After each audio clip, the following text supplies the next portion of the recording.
sakai, kad praeis dargana, kad nustos tie iškaršeliai lietus, kad diena saulė šoko pilna.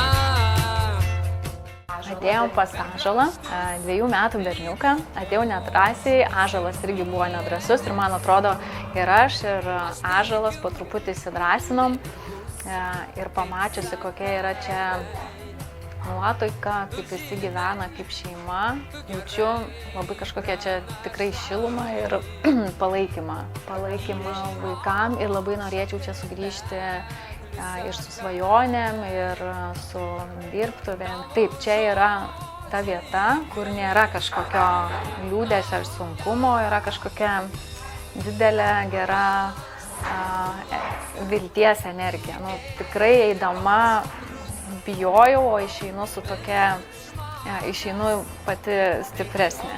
Tai Pinknigės dirbtuvių dėka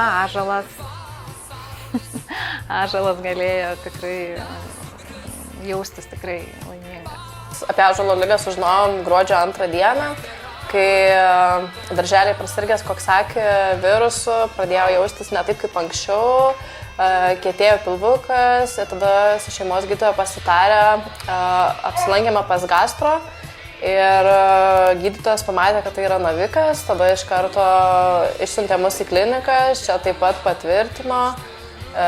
Šiuo metu gydomės, gaunam chemoterapijas, gydymas atrodo veiksmingas, veikia į chemijas, pilvukas mažėja, laukiam operacijos ir to viso tolesnio gydymo. Ąžuoliukas pas mus yra toks mažasis ūkininkas, nes tiek tėtis, tiek senelis kaime turi traktorius, abu netgi seneliai turi traktorius. Tai Ąžuoliukui tai yra neatsiejamas dalykas, plus dabar gavo dovanų, ačiū labai, iš Herojaus mokyklos, John Deere traktorių, netgi lygiai tokį patį, kokį turi tėtis, su kaušu, su priekaba, visku, su vandens cisterna, netgi tėtis neturi vandens cisternos.